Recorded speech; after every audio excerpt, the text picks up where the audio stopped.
आज मैं एक खास बात आपसे करना चाहता हूं। ये बात जो है बड़ी गंभीर है, इस बात को ध्यान से सुनिए। बहुत सारे लोग जो हैं लड्डू गोपाल को फैशन में घर पे लेके आते हैं। मैंने कई दोस्तों से सुना है, एक दो बार मैंने देखा भी है, और बहुत सारे लोग मुझे मैसेज भी करते हैं इस विषय पर। तो प्लीज ये सब मत करें। किसी के कहने पे लड्डू गोपाल मत लेके आए। आपका मन करता है घर पे लाने का तो लेके आए। बहुत सारे लोग ये सवाल पूछते हैं कि मेरे घर में लहसुन बनता है, प्याज बनता है, क्या हम भोग लगाएं उनका? तो मैं आपसे एक बात कहता हूं, भगवान ये कहते हैं कि आप जो है पत्र, फूल, फल, ये भी यदि मुझे भक्ति भाव से दोगे तो मैं ग्रहण करूं। ये भगवत गीता में कहा है भगवान।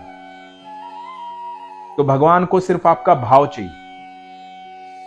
आप एक फल भी प्यार से देंगे, फूल भी प्यार से देंगे, और यदि कुछ भी नहीं है तो आप जल भी प्यार से देंगे, तो भगवान उसको भी ग्रहण करें।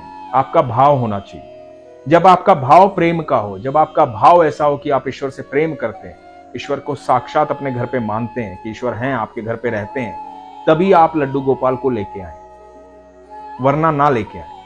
आप ये ना सुने कि दोस्त ने कहा कि भैया वो अपने घर लेके आए, उनके घर में बहुत तरक्की हो गई। मैंने अपनी कहानियों में पीछे एक कहानी भी सुनाई कि एक लेडी जो है जन्माष्टमी के दिन पीपल के नीचे से लड्डू गोपाल उठा के लाई थी, उनकी सेवा करती है।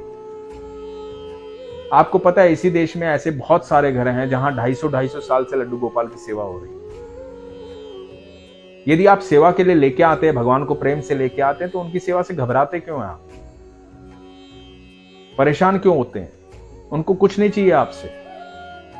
आप उन्हें मंदिर में स्थापित कीजिए, भगवान की पूजा कीजिए, भक्ति कीजिए, अपना भाव उनके सामने रखिए, उनसे बातें कीजिए। मैं फिर कह रहा हूं, आपके भोजन की आवश्यकता नहीं है उनको। वो ईश्वर हैं, परमेश्वर हैं, पूरे ब्रह्मांड के मालिक हैं। सारी सृष्टि उनकी बनाई हुई है। हम क्या दे सकते हैं उनको? कुछ भी नहीं दे सकते, लेकिन हम प्रेम कर सकते हैं क्योंकि वो हमारे पिता हैं। तो आप जल भी प्रेम से अर्पित करेंगे तो जल से भी उनका पेट भरेगा। वो ईश्वर हैं, वो सिर्फ आपका प्रेम देख रहे हैं। प्रेम ही उनकी भूख है।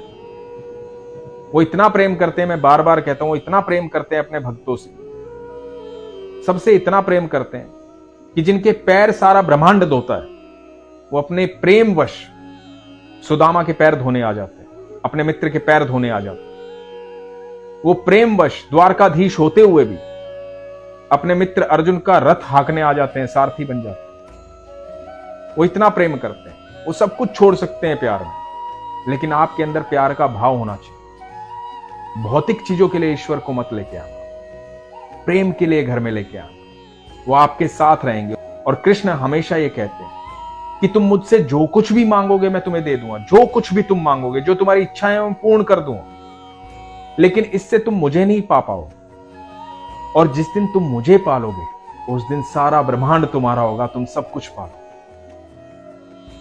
तो मेरा संदेश ये है कि ईश्वर को पाने की लालसा होनी चाहिए, भगवान को पाने की लालसा होनी चाहिए। कई लोग लिखते हैं कि भगवान को पाने का क्या मार्ग है? प्रेम, विश्वास। जो लोग कहते हैं ना चमत्कार नहीं होते, ये कलयुग है। जो लोग कहते हैं ना कि नहीं भगवान नहीं होते, उनको बोलो एक बार विश्वास करके देखो, फिर बताना कि होते हैं कि नहीं होते। जिस दिन विश्वास कर लोगे ना, हर पल चमत्कार हो। चमत्कार तो रोज होते हैं। हमारा सुबह उठना, जागना, रोज नया सूरज देखना, आसपास के लोगों को देखना, इस दुनिया में रहना, ये अपने आप में चमत्कार है।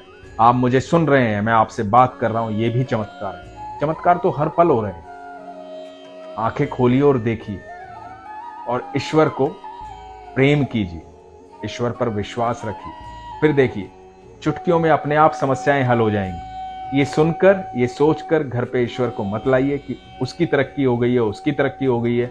नहीं तो क्या होगा कि 3-4 महीने में आपका समय कुछ चल रहा है, आपकी तरक्की नहीं होगी, आप उठा करके लड्डू गोपाल को फिर मंदिर में रखना है। ऐसा मत कीजिए। तो आपसे विनती करता हूं, अपने विश्वास को मजबूत रखिए, अपना ख्याल रखिए, परमेश्वर के साथ रहिए, सारा ऐश्वर्य आपका है। हरे कृष्ण।